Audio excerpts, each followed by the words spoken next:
tempo atrás, na constelação do Cocheiro, um distante mundo banhado pela luz da estrela Capella estava no auge da sua transição planetária, a mesma situação que a Terra enfrenta hoje.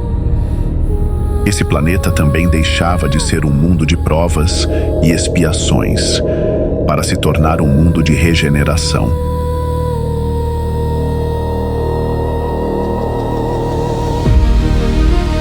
Capella possuía uma tecnologia avançada, ainda mais do que a que temos hoje. O planeta vivia, em grande parte, sob a luz da razão e da intelectualidade. Seus habitantes detinham profundos conhecimentos astrológicos, filosóficos e espirituais.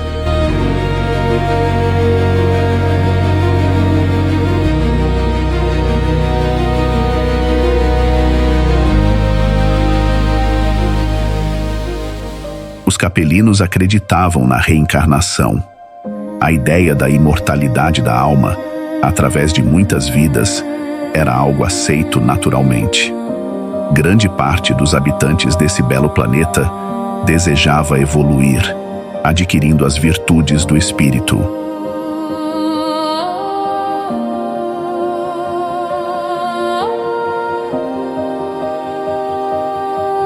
Mas, assim como na Terra, uma parcela significativa ia no caminho oposto.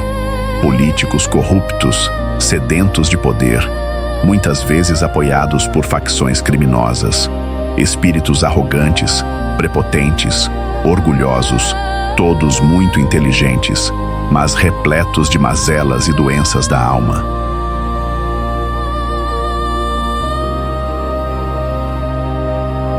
A inversão de valores e a normalização da imoralidade tornaram-se regra. Parece familiar?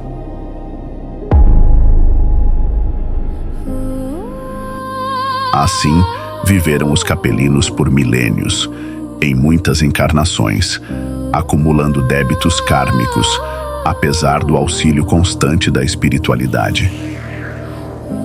Cada planeta tem o seu tempo, um tempo mais do que suficiente para que um espírito bem-intencionado consiga evoluir. Deus é paciente, mas o tempo se esgotou, o ciclo se fechou, culminando com uma guerra nuclear devastadora. Os maus não poderiam mais atrapalhar a evolução dos bons. A persistência no mal teria consequências.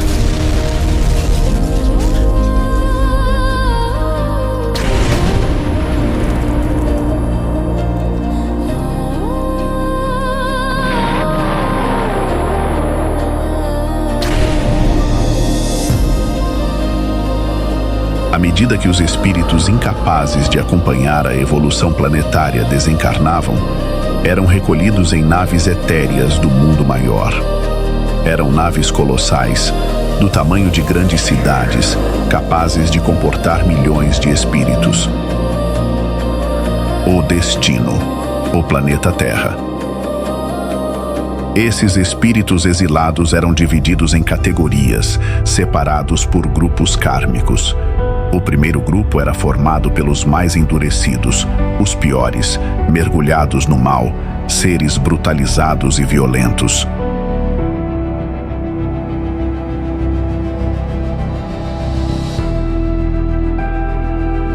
O segundo grupo também voltado ao mal, mas com algum grau de evolução espiritual.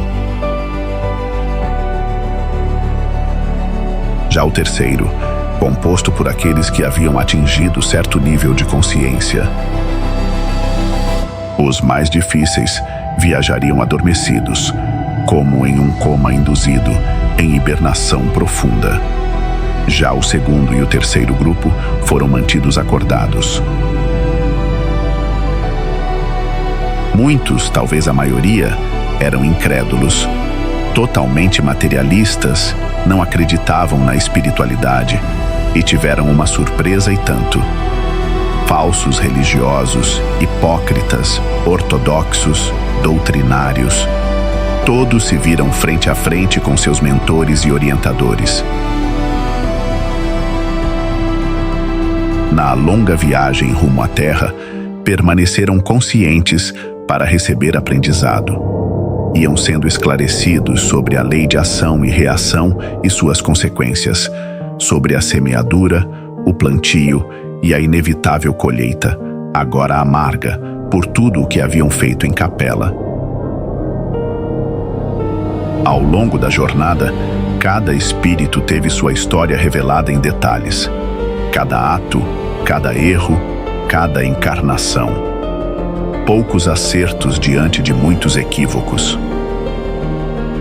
Sim, tudo o que um espírito faz em suas muitas vidas é registrado em vídeos fluídicos por tecnologias inconcebíveis para nós. Um som constante ecoava dentro dessas naves de transporte. O choro de milhões de seres, desesperados diante da dura realidade que os aguardava. Choro tardio de um arrependimento tardio.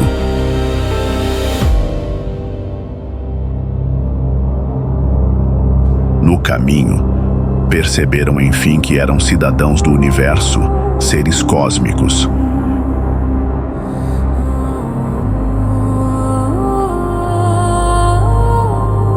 Quando a nave chegou à atmosfera da Terra primitiva, milhares e milhares de anos atrás, os espíritos despertos foram reunidos em um imenso salão tecnológico.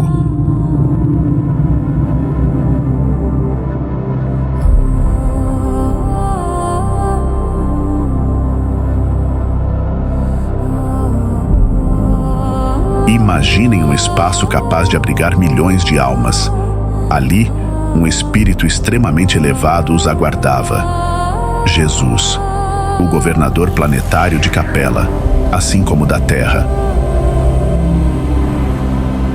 Um ser de poder mental inimaginável para nós, capaz de devassar uma alma com apenas um olhar. Em segundos, conhece toda a história de cada um de seus filhos. Ele sabia exatamente o que cada espírito havia feito em suas muitas vidas e o que precisariam fazer dali em diante. Jesus anunciou-se como orientador evolutivo nesta nova etapa, aqui na Terra. Explicou que iriam recomeçar sua jornada e mostrou os corpos nos quais encarnariam, seres da aurora da humanidade, muito mais próximos dos símios do que do homem. Um golpe duro no orgulho daqueles capelinos exilados, conhecidos por cultuarem a sua beleza física. Mas era um caminho sem volta. Um caminho escolhido por eles mesmos, em sua persistência no mal e na recusa da luz. Era a sintonia deles. Apesar de toda a inteligência, não possuíam amor além de si mesmos. Por isso, ocupariam corpos de homens primitivos que nem falar sabiam. Viveriam em cavernas, em florestas, levariam vidas rudes. Se antes dominavam e reinavam, agora seriam dominados pela natureza, em constante luta pela sobrevivência.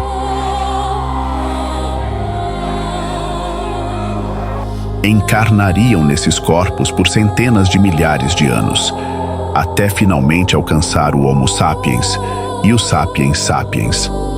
Seus perispíritos seriam modificados com elementos do planeta, adaptados para esses novos corpos físicos.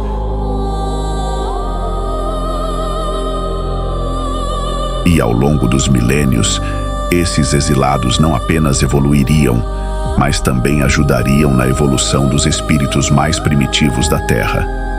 Muitos dos profetas futuros seriam ex-capelinos, como José do Egito e o apóstolo Lucas. De exilado a apóstolo, sim, isso é possível. Depende da vontade do espírito em mudar.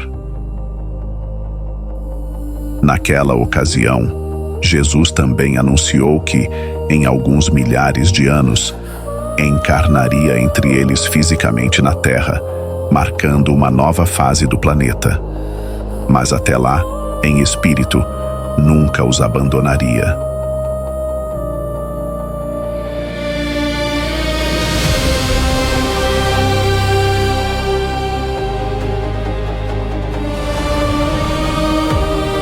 transição planetária é um padrão. Acontece por todo o universo, o tempo todo. Em incontáveis mundos, em trilhões de galáxias. E tudo isso está se repetindo hoje, com o exílio de espíritos da Terra para Quiron. A primeira nave lotada já zarpou rumo a esse mundo primitivo, levando espíritos que aqui não aprenderam nada. Muitos deles, capelinos reincidentes, e que agora recomeçarão novamente em condições terríveis. Uma viagem que nenhum espírito deseja fazer. É assim que funciona. Não é castigo nem ameaça. É a lei da ação e reação. O espírito se coloca por sua própria escolha nessas situações. E mundos primitivos não faltam para nos receber pelo universo. Este vídeo usou informações trazidas pelo médium Pedro Augusto, que tem um canal aqui no YouTube. O link está na descrição. E se você quiser e puder contribuir para manter este portal aberto, pode doar qualquer valor pelo Pix, usando o QR Code que aparece na tela. Obrigado por assistir.